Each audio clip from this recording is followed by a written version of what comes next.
Good day, Money Masters. It's me, SJ again. Thanks for joining me in this video. This is the second video of the risk series. So this is risk part B. And if you haven't checked out part A, please do so. But in today's episode, I'm going to help you understand why we don't like taking risk. Then I'm going to share with you what happens to us with our emotions and behavior when these risk factors manifest. Cool words, but it really means when things go wrong. How do we feel about it, and what should we be doing about it? And I'm going to share with you some awesome, interesting numbers that's going to help you, if you watch part A, to get your expectations right for what you are going to invest in. And that will also help us to avoid some surprises, because if our expectations is right, we can avoid some surprises. So let's see what's going on in today's video. Let's rock and roll.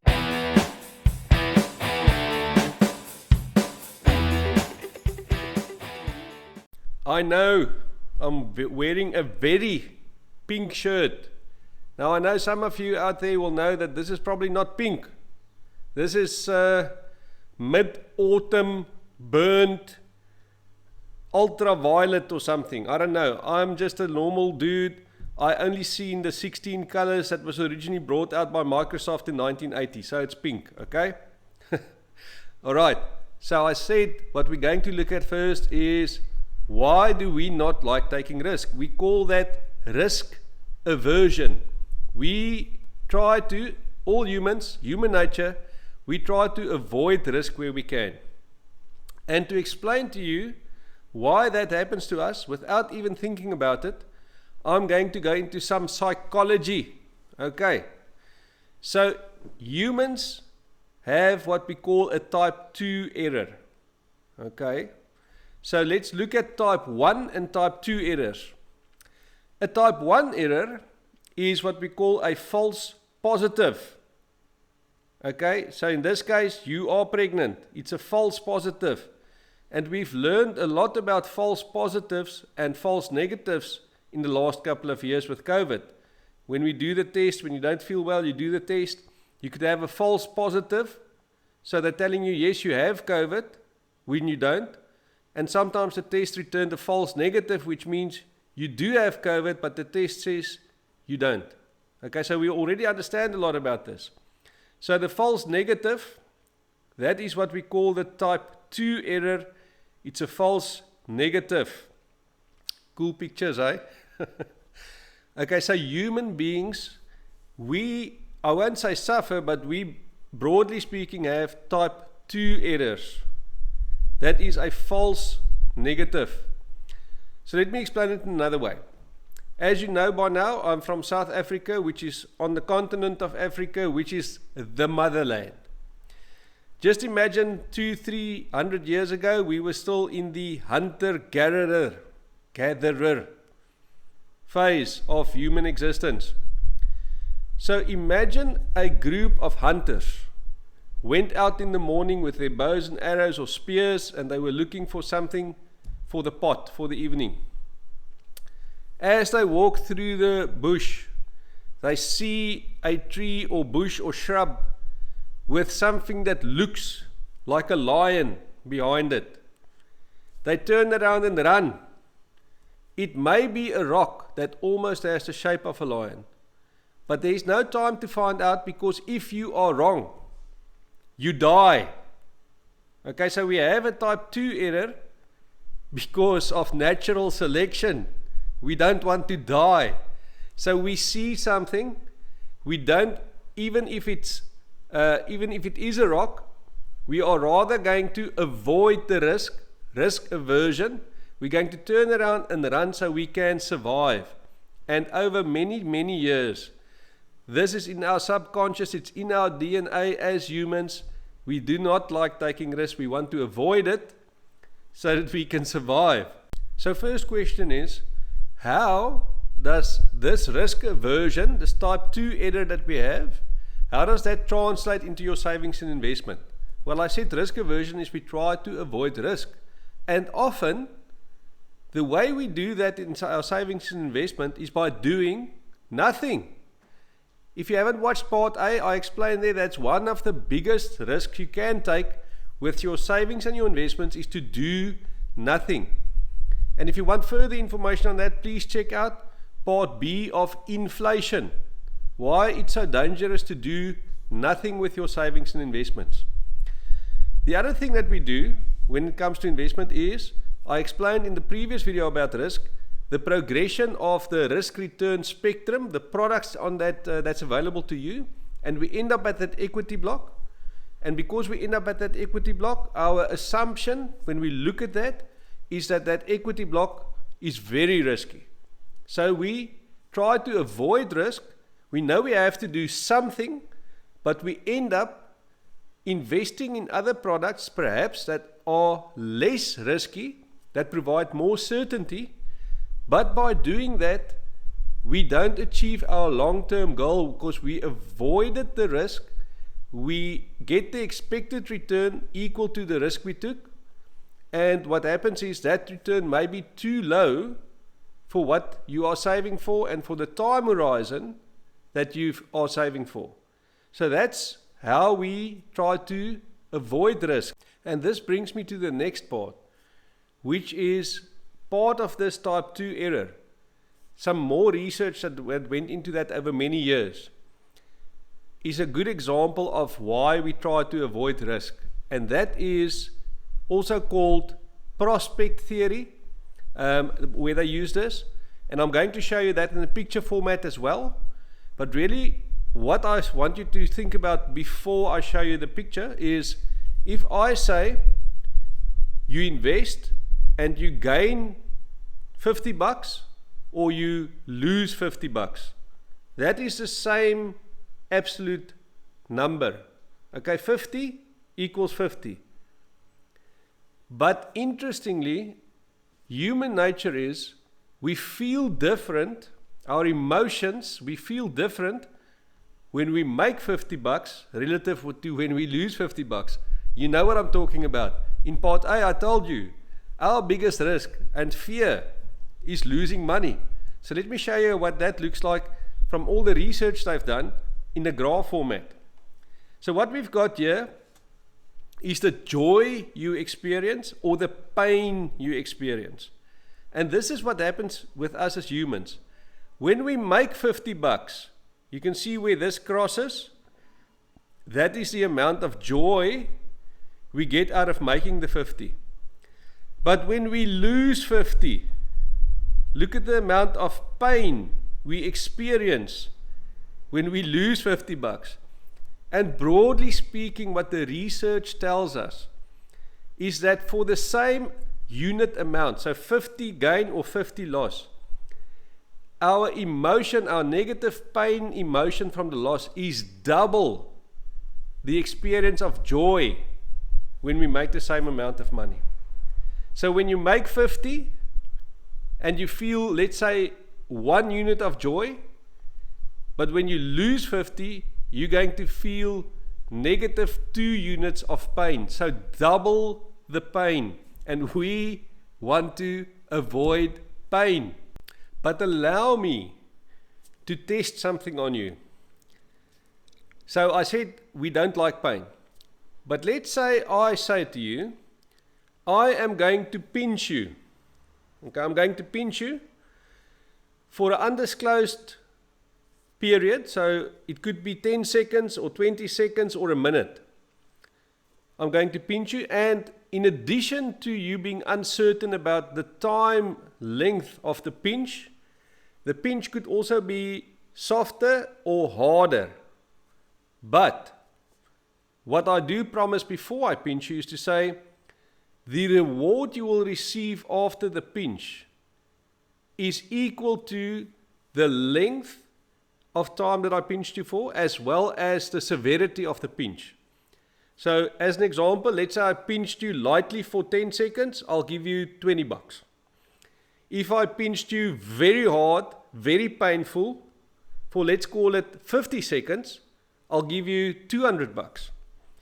And if I, let's say, pinched you for 45 seconds, which is a bit longer in this example, but the pinch wasn't too hard, I'll give you $100 or $120.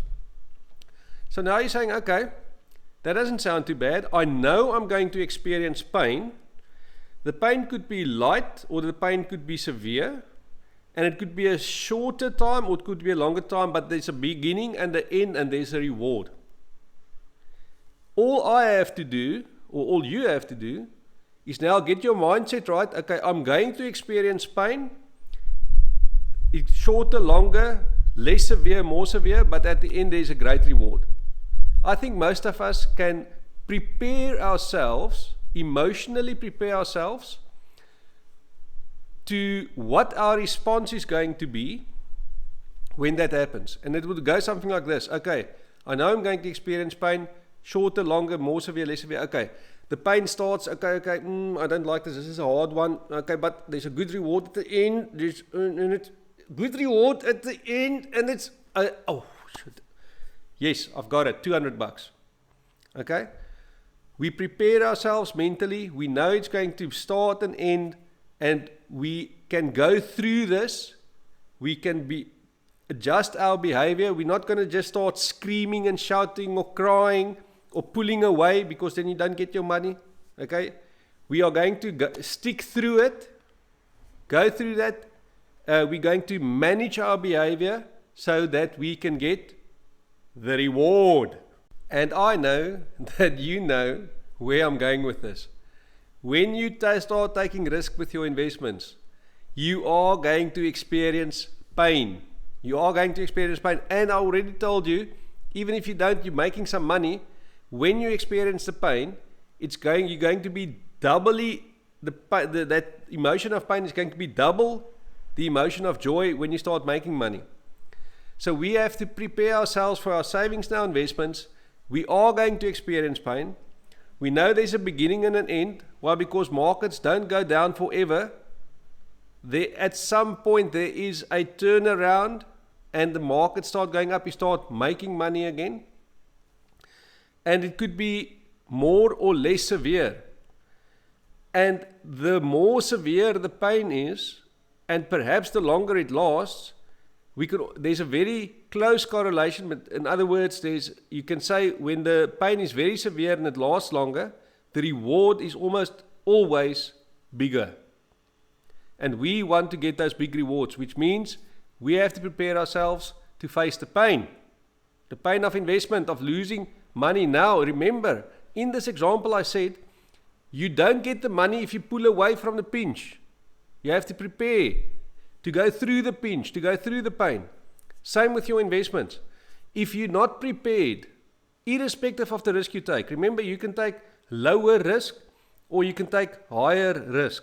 But there is risk in all the investment products. So you can't sell your investments when things are going badly and there's just negative news in the markets, on Twitter, on Facebook, all the social media pages. If you're watching mainstream media on the news, there's just negative news. This year is a perfect example. Okay? In the US, every single piece of news almost says we're going into recession. The interest rates keep going up. Inflation keeps going up. The markets are down. If you started investing at the end of last year, you feel like you're going to die because you put in, let's say, 100. Now that 100 is only worth 80, as an example. But if you stick through the pinch, you will get the reward on the other side. If you pull away from the pinch, if you sell when markets are down, when you're experiencing that double emotion of pain, that is when you shoot your own left knee off in investments. That is the worst time to sell. If you don't have to, if you've got your time frame, your risk framework that I talked about in part A, if you've got your risk framework correct, you've answered all your questions, you've got the right time horizon, you don't have to sell. This, when you experience that pain of negative or down markets or losing money in that period, the reward at the end can be a lot bigger. And part of how you do that is if you can consistently keep investing in the market. It's called dollar cost averaging. I'm going to show you an example of that just now. And it really means for most of us, we don't have these massive pools of money. Some of us, you've worked hard for a long time, you sell your business, let's say, you make a big lump sum of money and you want to invest it. Yes, it happens. You've got to get your framework right and then invest according to your risk framework. No problem. But most of us, as soon as we can start saving and investing, as soon as, and remember, go and check out my video on how do you start saving. You pay yourself first. The best way to do that is you probably have smaller amounts that you can invest on a regular basis, let's call it a monthly basis, and you keep putting that money in the market, in the correct product according to your risk framework, and that keeping or consistently investing in the market or in that product that you've selected, that is called dollar cost averaging or rand cost averaging or euro cost averaging or shilling cost averaging, whatever your currency is you want to think in, I don't care. But it really means consistently, every month, putting in some money to save and then getting that investment in there. And remember, this is what I'm saying about the pain. The markets are down this year. Instead of thinking I'm losing money, I'm experiencing pain, this is the mindset I want you to adopt from now on. This is not the down market. This is an opportunity every month to invest at a lower level and to gather my investment, to form the foundation at a cheaper price that is going to, over time, give me a much higher reward. So if you start here, you can end there. But if you start here, this gap is a bit smaller, no? So that's the way I want you to start thinking about investing, experiencing that pain. There's a beginning and the end. You keep on doing the right things. You prepare yourself emotionally beforehand. And now, I'm going to help you with your expectations about money so that you can prepare your behavior about what you're going to do when you're going to experience pain. Because in investments, you will. And the way I'm going to help you with these expectations is I'm going to show you work done by a guy called Nick Majuli. Nick, if you ever watch this video, I hope I didn't butcher your surname, and then I apologize if I did. But Nick brought out some data, some research that he did very recently, about 4 or so days ago, before I made this video. And the first thing I'll say about Nick is, I guess you probably already know because I'm not sure about his surname, is I don't know him. The second thing is, when Nick produces research that involves numbers, I have not found a single person that's been able to shoot holes in his arguments or came with an argument that he didn't use the numbers correctly or that he could have done it better. And because of that, Nick's also got the coolest nickname in Twitter that I've ever come across. I'm not sure if he calls himself that, but his nickname on Twitter is Nicky Numbers. I love it. Okay, so Nicky Numbers brought this out. He also brought a book out I'm going to share with you where some of this data is used. But here it is. If you invest consistently, so Nick is a big proponent of dollar cost averaging that I mentioned a couple of seconds ago. So Nick says when you're consistently investing in a diversified portfolio, this is not even an equity-only portfolio or only a product that only invests in equity or listed stocks, a diversified portfolio. And then he goes on to say how much money you can expect after certain periods of time. So let me just explain this quickly. I'm going to go back to that graph that I showed in part A. If we look at this, the diversified portfolio Nick talks about is something that ends up approximately here. He used a portfolio of 80%. 80% of the portfolio is made up of this block here, and 20% of the portfolio is made up of something that falls around about in this category. 80 in equity and 20 in bonds. That is what he used to produce these numbers. So it is not the most risky portfolio from this graph. It is a relative, let's call it a moderately aggressive portfolio, okay, diversified portfolio. So if we look at that portfolio, what can you expect based on very good research that Nick did to get back from your money after 10 years? okay, and other time periods. So after 10 years, 1.5 times your money back. Now just let me explain that. If you put in 10,000, this is now before we put in on a regular basis. If we did put in 10,000 to get 1.5 times your money back, you would get 25,000 back. So your money back, the 10,000, 1.5, another 5, half of 10. So you put in 10, you'll get back 25,000. But in this case, what he did is he kept on putting money into the market over this period of time, which in the first case is 10 years. Then you can expect around about 1.5 times your money back if you invested in that portfolio of 80-20. So as I explained just now, if you invest for 20 years and you keep on investing, doing the dollar cost averaging, you can expect 2 times your money back. Over 30 years, 2.5 times your money. Over 40 years, 4 times your money. And this comes back to what I told you in part A as well. And now you have to have the right time horizon. Know what you're saving for, and if you know what you're saving for, you know when you'll need that money. Hopefully that will answer that question. And you can see the longer you can remain invested, if you can go through the pain, you keep averaging, you keep putting money in, especially when the markets are down, that's going to generate greater rewards, okay? So firstly, I already told you, when the markets are down, you've got a long-term plan. Do not sell, okay? Number 2 is, do not stop putting money in if you're doing it on a regular basis. That is the greatest time to keep putting money in the market. And you can see from Nick's research that the rewards are there. Okay, there's definitely rewards to be had. So Nick, I did already mention this. Remember, I'm not getting paid for this. I don't Nick from a bar of soap. If I walk past him in the street, I probably won't recognize him. But his work is awesome. And he recently, very recently, in the last week or so, released this book, Act Smarter, Live Richer. And it's called Just Keep Buying. Just keep buying. And that broadly refers to what I've said. Keep putting money in the market, dollar cost averaging, rand cost, kwacha cost, doesn't matter the currency that you're thinking in. Keep putting money in the market on a regular basis within your risk framework, in the right product for your risk framework. And that's the type of returns that you can expect. And just to add on to that, this is what's so amazing about the time we live in. I got all of that off Twitter. I follow Nick on Twitter. And if you want to follow him, you're welcome. You can do it in more than one way.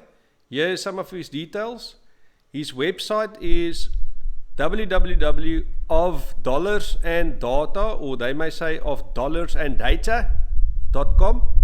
Or his Twitter handle, I follow him on Twitter, is at dollarsandData or dollarsandData, depending on where you're from.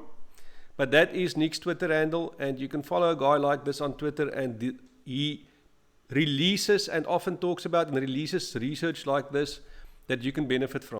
So thank you, Nick. And if you guys want to follow me on Twitter, my Twitter handle is at MoneyMasterSJ, at MoneyMasterSJ on Twitter. And remember, where you see this logo, that is the subscribe logo. So please, if you enjoyed this video and some others, please go and subscribe to the channel, like this video, that will really help me. And I'll see you in the next video, which is Risk Part C, where I will be discussing more risks in the form of behavioral investing, biases we have as humans. We sit with these things in our subconscious, and once you've watched that video, you're going to be aware of it, and you are going to sidestep and avoid those pitfalls. See you there. Cheers.